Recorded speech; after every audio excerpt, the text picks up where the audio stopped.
Let's be honest, holiday food is everywhere right now, or at least it will be soon.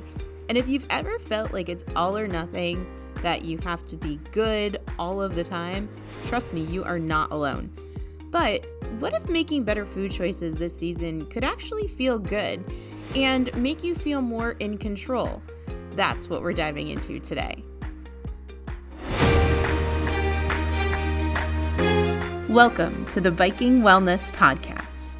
I'm your host, Stacy Smith, and I lost 50 pounds riding my bike by focusing on what my body can do. Now, I teach other women how to do the same. I am obsessed with completely flipping the script on weight loss so that we can work out to feel good and feel strong. If you are ready to stop dieting, learn how to appreciate your body, and have fun riding your bike, you're in the right place. Let's dive in.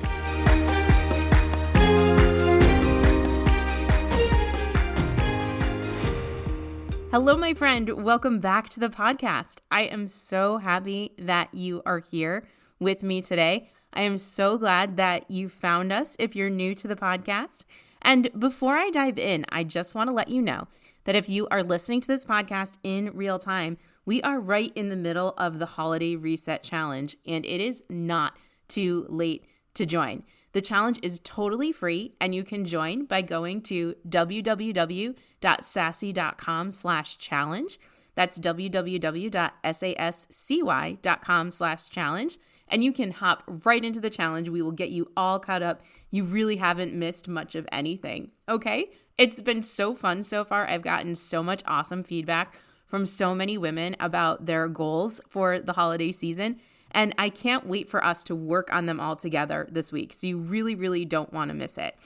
If you aren't joining us in real time, if you're catching this episode sometime outside of this week, then please still do go to www.sassy.com/challenge because you will see all of the details for whatever challenges we are having that are coming up, or you can get yourself on the wait list for the next one. Okay, so let's go ahead and dive right into this week's episode. So I want you to think about this idea of making good food choices because multiple people have contacted me and said that they just want to make better food choices over the holiday season.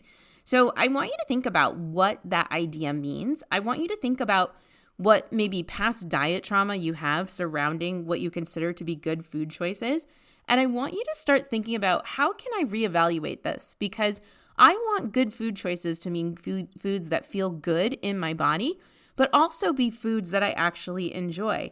I used to think that the right choice was always the lowest calorie choice. I mean, the fat-free choice. Remember the fat-free craze in the 1980s and the 1990s? The tastes like cardboard choice. And no, that's not necessarily the case anymore. A lot of times, it's really whatever helps me feel fueled, helps me feel strong, helps me feel satisfied, tastes good.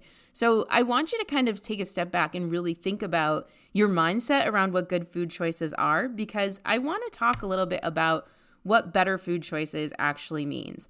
Better does not mean perfect. It doesn't mean always eating the right thing or what you consider to be the right thing at the right time. It certainly doesn't mean eating foods that you don't like just because you think that they're healthy. What better means is it means that you are making intentional food choices. You are deciding in advance what you're going to eat and why you're going to eat it. Is it the kind of food that's really going to fuel your body and make you feel strong? Or is it just something that's going to taste good in the moment? All of those choices are actually good choices when you make them intentionally in advance. So for me, sometimes it means making sure that I have a combination of protein and veggies at every meal so that I have energy to sustain myself throughout the day. For you, it might mean, eating breakfast before your office party so that you aren't overeating at the office party, so that you don't arrive starving and that you're not shoveling all of the food in your face. So think about, what it is and what it means to make an intentional food choice, to decide in advance what you are going to have. That is the mindset that I want you to take going into the holiday season with the food choices that you're going to make. So in order to do that, what I want to share with you is a really simple food strategy framework that you can use for the holidays. I'm going to give you 3 things that I always focus on when I want to make better food choices and when I want to actually enjoy the holiday season. The idea is that you want to keep things simple. You don't want to overcomplicate everything. You don't need to go out and find all of these really healthy, complicated recipes for your lunches and your breakfasts and have this massive variety. I'm going to be super honest with you. I actually keep things so simple. I make the same thing for my breakfast and lunch pretty much every single day, including during the holiday season. I will have a simple breakfast wrap with chicken sausage, a vegetable, and a wrap for breakfast. And then for lunch, I will have some kind of soup. Usually it's chicken noodle soup, just because it's so simple and so easy. And it means that I don't need to think about breakfast and lunch during the holidays or ever. And I want something simple for you too. We are so busy during the holidays. We need to keep it simple, which brings me to kind of one of my big strategies here, which is to have a plan. Instead of a bunch of rules, just have a plan, have an intention. Know what you are planning to eat for your breakfast, for your lunch, for your dinner. It doesn't have to be a complicated plan. I sit down and make my plan every day about 5 minutes in the morning. I write down what I'm going to have for breakfast, what I'm going to have for lunch, what I'll have for snacks, dinner, dessert, done. I keep it so simple. But the idea is that I decide in advance what that plan is going to be. And again, it doesn't need to be more complicated just because it's the holidays. The idea is that you want to just make sure that you have one, that you have a plan. So that's one strategy that I wanted to share with you.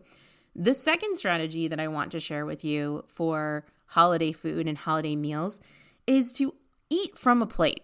Now, this is a strategy that I always employ when I go to any kind of holiday gathering. So whether it be a football party, we go to a friend's house, my friend Sue's house for football every Sunday, whether it be a Halloween party or a Christmas party or it be Thanksgiving, I always eat from a plate. So even if it's appetizers, I'm not just randomly picking appetizers.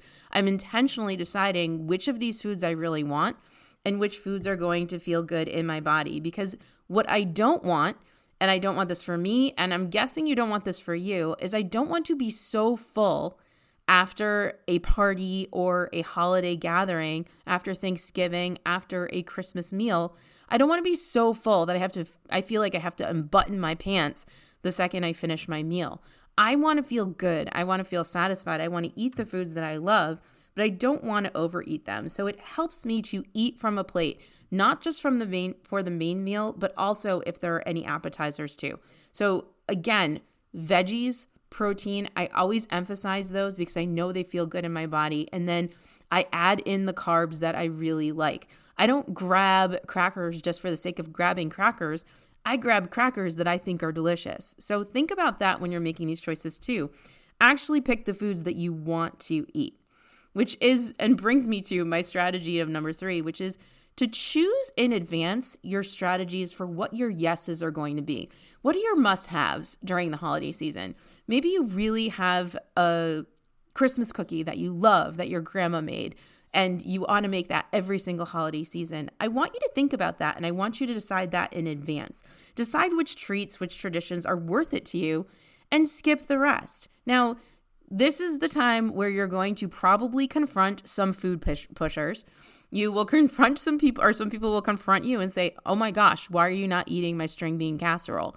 And I'm going to tell you, I don't really like string bean casserole because I'm just kind of that honest when it comes to food and honestly pretty much everything else. You don't have to be that direct, but you can say, oh, I'm sorry, I really am not interested in that right now. Or, oh, you know what, maybe I'll take some home, and then maybe just forget to take some home. If you love green bean casserole, you put that green bean casserole on your plate. But please do not go about your holiday business eating things just to make other people feel good, because you are not going to feel good when you get home and you can't move around because you are so uncomfortable because you ate that extra food that you didn't even want in the first place. So my advice to you is to choose what you're going to eat in advance, decide which treats and traditions you really, really want, enjoy what you love, and let the rest go. The last thing that I really want to kind of talk to you about related to this is the idea of stopping when you have had enough. Now, I know I've talked about this before, but this is one of the biggest strategies that helped me lose my weight for the last time. I got really good at figuring out what my enough point was. And what I'd like you to do is I'd like you to think a little bit about, oh my gosh, what is that feeling when I can't buckle my pants and I want to unbutton my pants, versus what is that feeling when I've had enough food and now I could probably go for a walk. If you're at that point of I've had enough food and I could probably go for a walk, that's probably where you want to be. That's probably enough. If you eat past that point, you're going to start to feel uncomfortable. So decide in advance what you want that to be. Do you want it to be a situation where you are uncomfortable? Sometimes the answer is yes. Sometimes you don't care. You might be fixing to eat all of the food that is available to you at Thanksgiving. You want to have this feeling like you need to unbutton your pants. That's fine. Honestly, just do it intentionally. Because here's the thing. It's not about perfection. It's not about being perfect every single meal during the holiday season. It's about feeling good in your body. And it's about being intentional with your choices. And so if you intentionally choose to overeat at Thanksgiving, if that is the one day a year where you just want to feel like you're going to explode, then you go ahead and you do that, because that is one meal out of 365 times 3 days. I can't do that math in my head right now. And when you think about the holiday season, this math I actually did do in advance because I wanted to share it with you. When you think about the holiday season, it's probably maybe 5 to 10 meals, 5 to 10 parties, 5 to 10 gatherings over the course of the entire season. That means that it's maybe only like 15% or so of the meals that you're eating during the holidays that are going to be special meals, that are going to be meals that you might want to have a special plan for. That means that the whole other 85% of the time, you have the ability to make the same kinds of food choices that you make all year round. So again, we have to ditch the all or nothing mentality, especially during the holiday season, because it's not all or nothing. You can enjoy holiday food and still lose weight and still make choices that feel good in your body. And you can still feel as though you are the one that is in control of food and your food choices during the holiday season. Okay? Like, you absolutely can do this. I 100% believe in you. I know that you can go into the holiday season making choices that feel good in your body. And if this episode is hitting home, it is not too late to join the Holiday Reset Challenge. As I mentioned before, you are going to get simple daily actions, motivation, a supportive community of women learning how to make choices that feel good. And you're going to get me, okay? So you are going to get an email from me every day this week. I'm going to kind of give you a little bit of a prompt, something to think about. You hit reply to that email and you'll get a personal reply back from me telling you how to manage that thing that you're struggling with. So please, please, please take advantage of this free challenge. And also, please do me a favor. If you have a friend that you know this message will resonate with, please share this podcast episode with her as well. I am so grateful for you for being here for this episode. And I can't wait for us to be together again next week. Talk soon. Thank you so much for joining me for this episode of the Biking Wellness Podcast. Be sure to head on over to sassy.com/guide, SASCY.com/guide, to get my completely free Lose Weight Biking Quick Start Guide so that you can get started with simple, doable weight loss today. That's SASCY.com/guide.